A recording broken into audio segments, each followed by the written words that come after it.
Show, brought to you by State Farm, the #1 auto insurer. Joining me at the anchor desk, as always, my partner, Clark Kellogg. We're all set to show you the seedings and pairings, so get out your bracket sheet and get those pencils ready. Here are the basics. Of the 65 available tournament bids, 31 are automatically given to conference champions. The tournament committee hands out the remaining 34 bids on an at-large basis. An opening round game will take place on Tuesday night to narrow the field to 64 teams.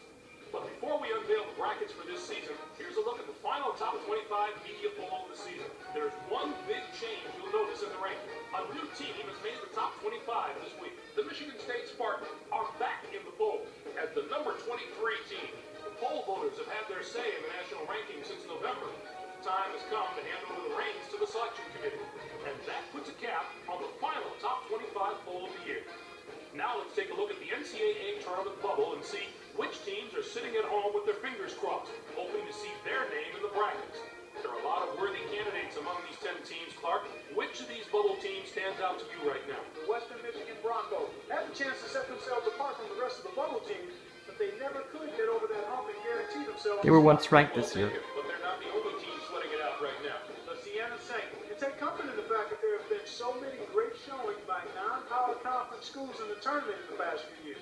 The committee has really warmed up to those conferences. I think SMU is going to be an interesting case, if they get in or not. The NCAA selection committee has finished its meeting, and we're ready to unveil the top 4 seeds in this year's tournament. The Virginia Cavaliers are the top overall seed, and they will play in the Charlotte Regional. The selection committee differed with the media on who the #1 team in the country is, but the committee is the important one at this point, and we'll soon see if their faith in this team is warranted. On to the second #1 seed, who will play in the Houston Regional. The Villanova Wildcats are seeking their second NCAA championship in school history. The Georgetown Hoyas are our third #1 seed, and they'll play in the Detroit Regional. They're back in the tournament again, and no doubt they'll be feeding off the experience of last year's appearance as they try to get to the Final Four this year. And finally, our fourth #1 seed will play in the Phoenix Regional. The Kansas Jayhawks are in the tournament field as a #1 seed for the 9th time in the history of their program.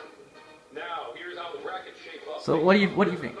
Well, Virginia, by winning the ACC tournament, I think that's how they got the #1 overall, and Villanova lost in the Big East final to unranked Missouri. So I guess it's not based on records, based on what you're doing right now. What have you done for me lately? So I can understand Virginia. Then we'll be on to the national championship game on Monday night. Any surprises in there for you, Clark? Not really. We talked all week about these 4 teams being the solid #1 seed, and I think the selection committee got it right.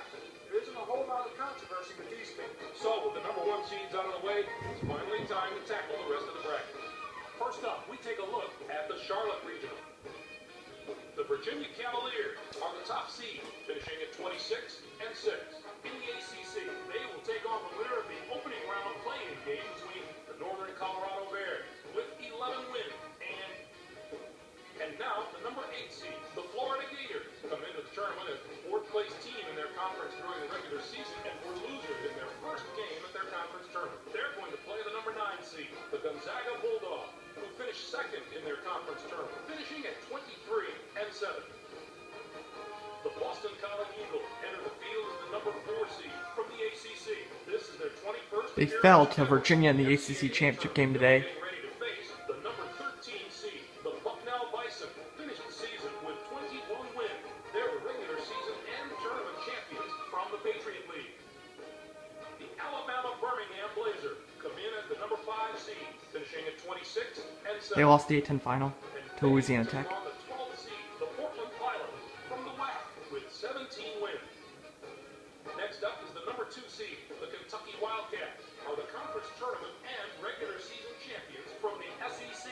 They'll be going up against the #15 seed, the Wofford Terriers, with 18 wins. This is their 3rd. Many people thought Kentucky would be a 1 seed. They end up as a #2 seed. Our #7 seed is from the ACC, the Duke Blue Devils, who are Ooh. rewarded for their outstanding play this season with an at-large bid and a ticket to the Big Game. They are going to play the #10 seed, the Georgia Bulldogs, who were 8 in their Possible Duke Kentucky round 2. Wow. The Louisville Cardinals Oh, are in as the look at this bracket. They'll be taking on the #14 seed, the Lamar Cardinals, with 20 wins. The Indiana Hoosiers are in as the number 6 seed. They'll be taking on the number 11 seed, the St. Louis Billiken, with 19 wins. This is a really tough region. Indiana, Louisville, Duke, Kentucky. Virginia's got a tough road. Next up, we'll take a look at the And either Gonzaga or Florida in round 2. The Villanova Wildcats are the top seed, finishing at 29-4. They finished 4th in the Big East. They'll take on the Arkansas Pine Bluff Golden Lion, the number 16 ranked teams ever in the First NCAA appearance ever for them. The Oklahoma Sooners are in as the number 8 seed. They'll be taking on the number 9 seed, the Miami Hurricane, with 18 wins. The Alabama Crimson Tide come in as the number 4 seed, finishing at 20-8. They'll take on the 13th seed, the Yale Bulldogs, from the America East Conference, with 21 wins.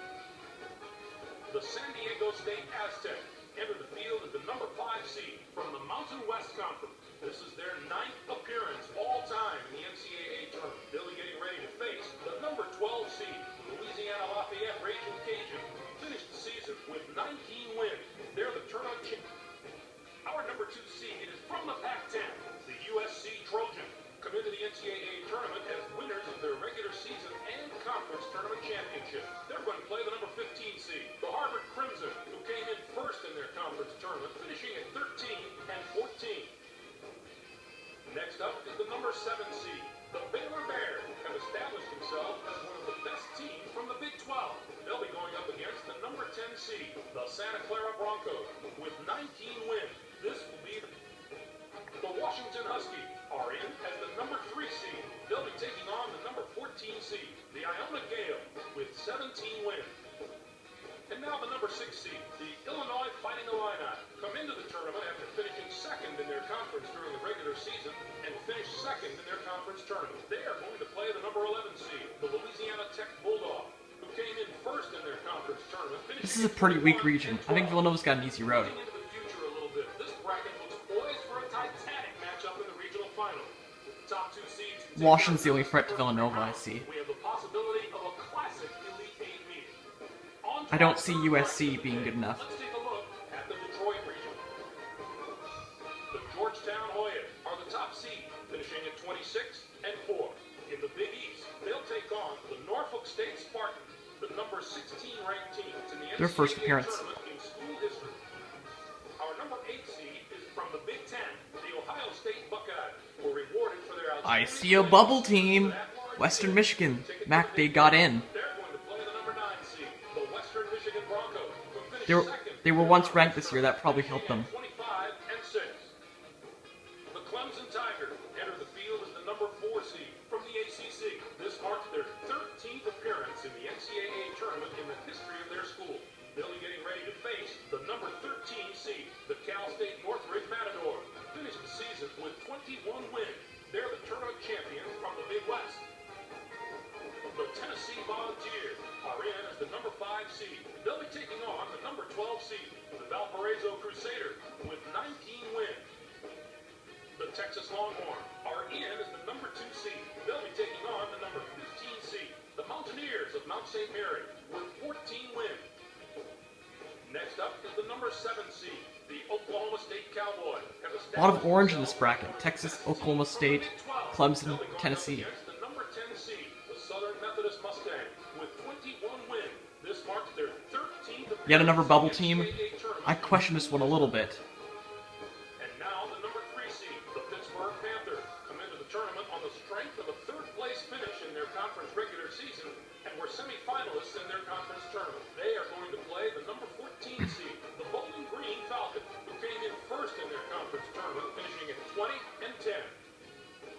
The Michigan State Spartans come in as the number 6 seed, finishing at 22. For a 16-loss team, why are they an 11th seed? They take on the 11th seed, the New Mexico Lobos, from the Mountain West Conference, with 19 wins. It's the first question every selection Sunday: which is the toughest bracket? Well, this bracket looks to me like it wins that prize this year. Not only are the top seeds strong, the lower seeds can be dangerous as well. And finally, the Kansas Jayhawks are the top seed, finishing at 25-6 in the Big 12. They'll take on the Maryland Baltimore County Retrievers, the number 16 ranked team ever. Their first in the appearance. NCAA tournament. Next up is the number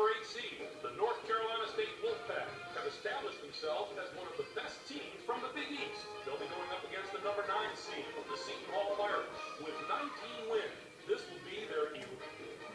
The Oregon Ducks are in as the number 4 seed. They'll be taking on the number 13 seed, the Idaho State Bengals, with 24 wins.